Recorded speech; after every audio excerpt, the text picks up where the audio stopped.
welcome back to my channel. Thank you so much for watching. My name is Dr. Ritu Dama. Welcome you all. आज की video है Organon of medicine के अफॉरिज्म number 110 की, which is about toxicological proving. And आज सबसे पहले इस video की शुरुआत करूंगी मैं with a very big thank you to all of you.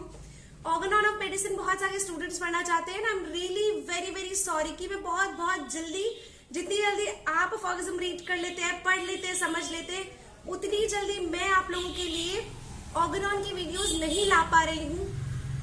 मैं बहुत ज्यादा फ्रीक्वेंटली लाने की कोशिश करती हूँ, but as you can understand कि स्केड्यूल इस तरह का रहता है, हर बार शूट करना उतना टाइम नहीं मिल पाता है वीडियो शूट करने का. कई बार ऐसी एम्बियंस नहीं होती कि वीडियो शूट कर सके, but still I try my best कि मैं ज्यादा जल्दी से जल्दी आप लोगों के लिए ऑर्गेनॉन ऑफ मेडिसिन की वीडियो लाऊं, ताकि आप सभी के अफॉरिज्म्स जल्दी तैयार हो जाए. जो भी स्टूडेंट्स हैं वो अपने एग्जाम से पहले, अपने टेस्ट से पहले उन्हें प्रिपेयर कर सके.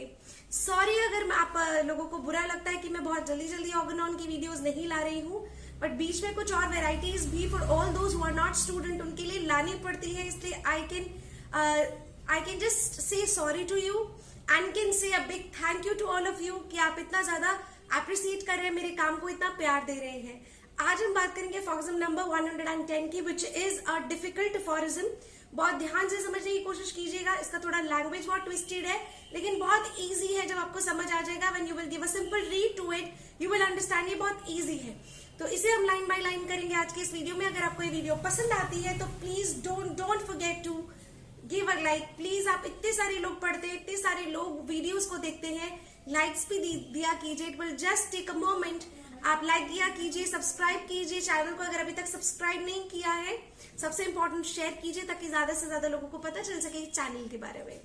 So without further ado, let's begin with this video, which is about toxicological proving aphorism number 110 from the Organon of Medicine. तो डॉक्टर हाइनेमैन इसमें क्या कह रहे हैं? I saw moreover that the morbid lesions which previous authors had observed, I saw moreover, उन्होंने पहले कई बार ये चीज देखी है कि morbid lesions which previous authors, जो पहले के जितने भी authors है, writers है, वो morbid lesions, that means diseased कोई lesion है, had observed to result from medicinal substance, कि medicinal substances उन्होंने दिए और कोई morbid lesion produce हो गया, कोई disease pathology produce हो गई जब उन्होंने एक मेडिसिनल सब्सटेंस दिया when taken into the mouth. कैसे? मेडिसिनल सब्सटेंस ऐसे morbid lesion प्रोड्यूस नहीं कर सकता, बट कैसे लेंगे? अगर उसे स्टमक में डाला गया है हेल्दी इंडिविजुअल के, या तो लार्ज डोजेस में, इधर in large doses given by mistake गलती से, या तो बहुत लार्ज डोजेस दे दिए गए हैं, और in order to produce death in themselves और अदर्स, या फिर खुद में मृत्यु लानी है, या खुद को अपने आप को जान से मारना है, या किसी दूसरे को मारना है, तो ऐसे मेडिसिनल सब्सटेंसेस को डाल दिया गया बहुत लार्ज डोजेस में.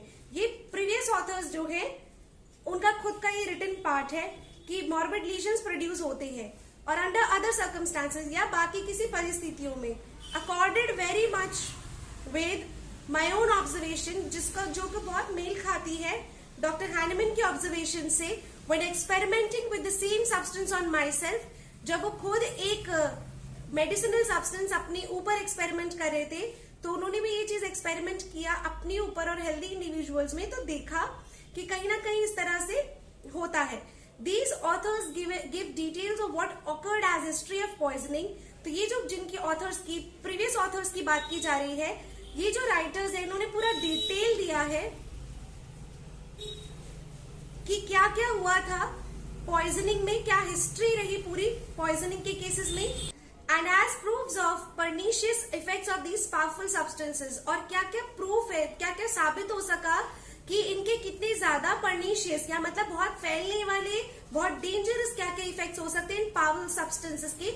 ये सारा उन ऑथर्स ने रिटन डिटेल दिया, chiefly in order to warn others from their use. क्यों दिया?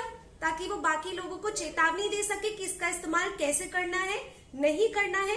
Partially also for the sake of exalting their own skill, और आधा इसका कारण ये भी है कि वो अपनी स्किल को बड़ा चढ़ा के दिखाना चाहते थे, इसलिए भी उन्होंने ये सारा डिटेल दिया. When under the use of the remedy they employed to combat, तो जब इनके असर के अंदर थी, मतलब जो रेमेडीज उन्होंने दिया था, एम्प्लॉय किया था, तो उसके असर की वजह से क्या होता था, डेंजरस एक्सीडेंट्स हुए, वो सब, हेल्थ ग्रेजुअली रिटर्न, धीरे धीरे हेल्थ जो है रिटर्न आई, वापस आई, but partially also when the person so affected died under their treatment. और कई बार ये भी मेंशन किया गया है कि उनके ट्रीटमेंट के दौरान किस किस की मृत्यु हो गई, in order to seek their own justification the dangerous character of these substances. तो ये अपना जस्टिफिकेशन देने के लिए भी उन्होंने सब कुछ लिखा, अपने को आपको साबित करने के लिए कि इन सब्सटेंसेस के कितने डेंजरस कैरेक्टर होता है, which they then termed poisons। फिर उनको इन्होंने नाम दिया poisons। poisons को हिंदी में कहते हैं जहर। None of these observers ever dreamt that the symptoms they recorded merely as proof of noxious।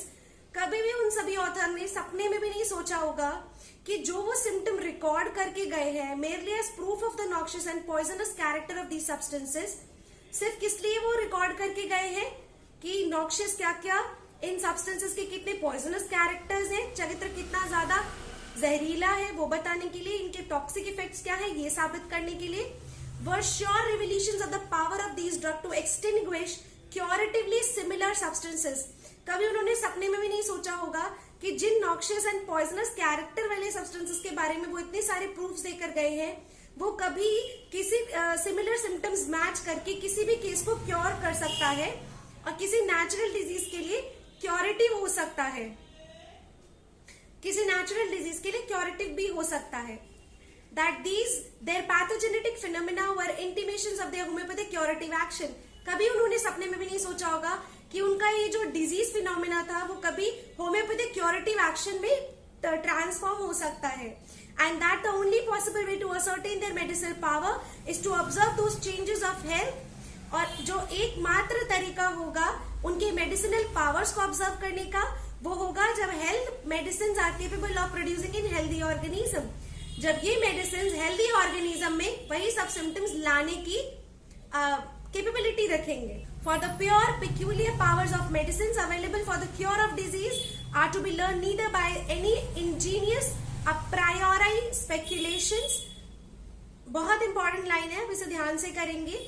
For the pure peculiar power of medicine, जो प्योर पावर है मेडिसिन की, जो पिक्यूलियर पावर है मेडिसिन की, जो कि एक डिजीज को क्योर करने के लिए अवेलेबल कराई जाती है, are to be learn neither, ना तो वो कैसे समझी जा सकती है, पहले के स्पेक्यूलेशंस को अगर हम देखें, पहले की जो बातें फैलाई गई हैं उनको अगर हम देखें, मैं स्पेक्यूलेशंस को अगर हम देखेंगे तो हम ये नहीं समझ पाएंगे, ना तो हम उसके स्मेल से समझ पाएंगे कि एक जो मेडिसिनल सब्सटेंस है उसका क्या क्योरिंग इफेक्ट क्या है, मतलब वो किस तरह से उसका प्योर और पावरफुल इफेक्ट्स क्या क्या है, ना तो हम उसकी स्मेल से समझ पाएंगे, ना उस ड्रग के, उस सब्सटेंस के टेस्ट से, ना उसके देखने से, ना ही उसके केमिकल एनालिसिस से, और ना ही हम जब बहुत सारे लोगों में एक टाइम पर मिक्स करके बहुत सारा प्रेस्क्रिप्शन दे देंगे डिजीज में।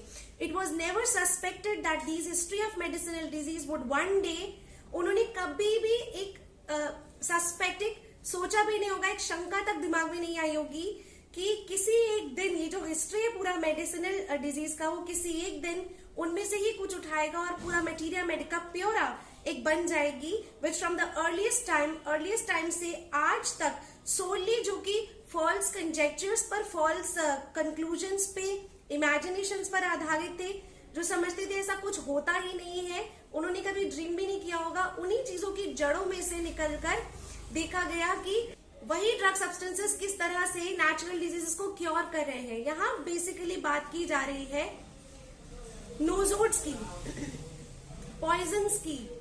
ऐसे बहुत सारी मेडिसिन है जिसका हम कॉमनली नाम लेते हैं और हमें पता होता है कि वो पॉइजन से बना है, वो पॉइजन से बनी है, लेकिन उसको जब प्रूव किया था प्रीवियसली ऑथर्स ने, उनके सारे डिटेल्स थे या तो डराने के लिए थे, या वार्न करने के लिए थे, या इसलिए थे कि वो अपने आप का अप्रिसिएशन कर सके कि हमने देखो इतना प्रूविंग किया, किसी की तो जान चली गई, कई लोग हेल्थ में रिटर्न भी हुए, वो सब डिटेल देकर गए। इसको मैं अब समराइज कर रही हूँ सिंपल, तो वो सब डिटेल देकर गए, लेकिन उन्होंने कभी भी नहीं सपने में सोचा होगा कि उन्हीं चीजों में से जड़ें ढूंढकर किस तरह से उन प्रोडक्ट्स, उन ड्रग सब्सटेंसेस को जब पोटेंटाइज कर दिया जाएगा, डायनामाइज कर दिया जाएगा, दैट मीन्स उनको ड्रग प्रूविंग की बात, उनकी ड्रग प्रूविंग कैसे की गई, उनकी ड्रग प्रूविंग ऐसे डायरेक्टली नहीं की गई, उनको जब पोटेंटाइज कर दिया गया और वो पोटेंटाइज या डायनेमाइज्ड फॉर्म जो हमारे सामने आई वो ड्रग सब्सटेंस की, उसको जब हेल्दी इंडिविजुअल्स में दिया गया तो जो सिम्टम्स आए, और जब उन्हें डिजीज इंडिविजुअल को दिया गया, जब उसने जो डिजीज को क्योर किया,